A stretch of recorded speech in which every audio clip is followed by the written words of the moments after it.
زوجہ تھکاوٹ کی وجہ سے شوہر کو قریب آنے سے منع کر سکتی ہے۔ اگر گھر کے کام کاج کی وجہ سے، تھکاوٹ کی وجہ سے عورت اپنے شوہر کو قریب نہ آنے دے تو کیا ایسا کرنا بھی گناہ ہوگا؟ یہ مسئلہ اگرچہ حیا کے خلاف ہے، اور میں خاتون کا نام بھی اناؤنس نہیں کرنا چاہ رہا جنہوں نے پوچھا ہے، تو حیا کے خلاف ہے مسئلہ، لیکن یہ بہت زیادہ پوچھا جاتا ہے اور اس میں بہت سارے گھرانے مبتلا ہیں، اس لیے میں بیان کر رہا ہوں۔ اور حدیث میں اس میں بہت واضح احکام ملتے ہیں۔ آپ صلی اللہ علیہ وسلم نے فرمایا جو عورت شوہر کو قریب نہ آنے دے اور شوہر اس کی وجہ سے ناراض ہو کے سو جائے تو اس عورت پر پوری رات فرشتے لعنت کرتے ہیں۔ بہت شدید وعید ہے۔ وجہ اس کی ظاہر ہے کہ اللہ نے مرد میں یہ سیکشول ڈیزائرز بہت زیادہ رکھی ہیں۔ اگر عورت اپنے شوہر کا اس معاملے میں ساتھ نہیں دے گی تو مرد کے قدم جائیں گے گناہوں کی طرف۔ وہ دفتر میں لڑکیوں کو دیکھے گا، وہ ٹھرکی بنے گا جو کہ بن رہے ہیں آج کل۔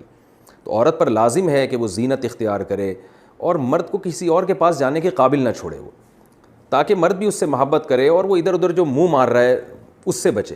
دیکھیں یورپ میں تو اس کو جرم سمجھا جاتا ہے کہ بیوی کی پرمیشن کے بغیر شوہر اس کے پاس چلا جائے، وہ جرم سمجھتے ہیں۔ وجہ اس کی ہے کہ ان کے ہاں بے حیائی کوئی اتنا بڑا جرم ہی نہیں ہے۔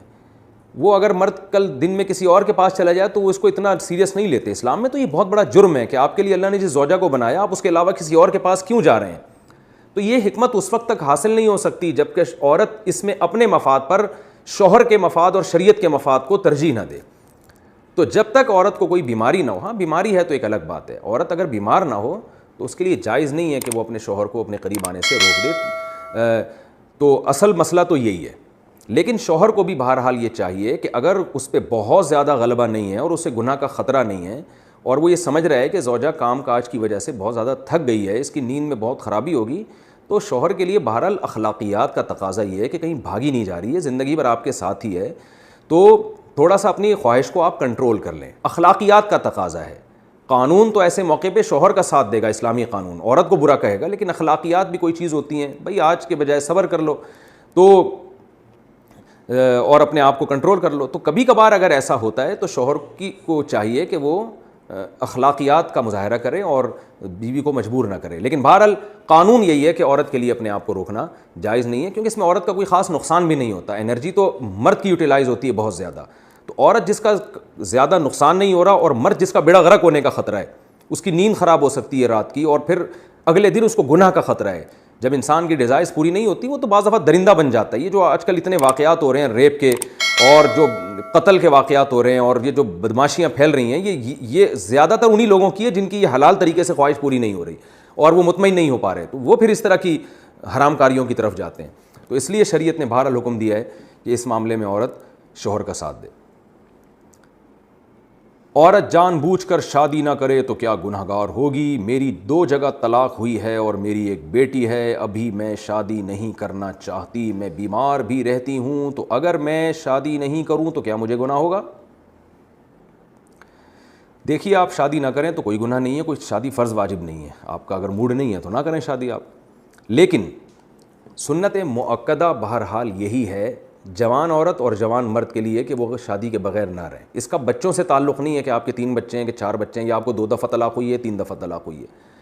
شریعت پہ جو ہمیں تعلیمات ملتی ہیں وہ یہ ہے کہ شریعت نے مرد کے لیے بھی اور عورت کے لیے بھی بغیر نکاح کے زندگی کو پسند نہیں کیا، کیونکہ اس میں گناہ کا بہرحال خطرہ ہوتا ہے۔ تو آپ کو بھی گناہ کا خطرہ بہرحال ہو سکتا ہے، ابھی نہیں ہے لیکن کل ہو سکتا ہے، تو اس لیے اپنے آپ کو آزمائشوں میں نہیں۔ ہاں کسی عورت کی عمر ڈھلک چکی ہے، بوڑھی ہو چکی ہے تو ایک الگ بات ہے، تو آپ کو خود بھی گناہ کا خطرہ ہو سکتا ہے۔ نمبر 2، نکاح کرنے میں فائدہ کیا ہے کہ آپ خود بھی گناہ سے بچیں گی اور ایک مسلمان مرد کو بھی برائی سے بچا لیں گی، اس کو بھی تو عورت برائی سے بچا لیتی ہے ایک حلال تعلق قائم کر کے، تو بہرحال اس کا فائدہ ہی ہے۔ پھر ہو سکتا ہے اللہ آپ کو کوئی اور ایسی اولاد دے دے جو ان تینوں سے اچھی ہو۔ قرآن اولاد کے بارے میں کہتا ہے لا تدرون ایہم اقرب لکم نفعا، اولاد کے بارے میں تمہیں پتہ نہیں ہے کہ کون سی اولاد تمہارے لیے بہتر ہے۔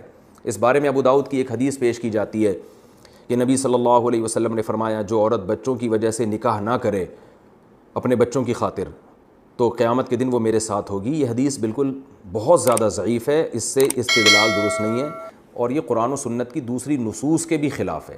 قرآن و سنت میں جو نکاح کے فضائل ہیں اس میں کوئی فرق نہیں رکھا اللہ نے کہ عورت طلاق یافتہ ہو یا نہ ہو، کنواری ہو یا بچے ہو چکے ہوں یا نہیں ہو چکے ہوں۔ صحابہ کرام میں عورتیں طلاق یافتہ بھی ہوتی تھیں، بچے بھی ہوتے تھے، پھر بھی شادی کرتی تھیں وہ۔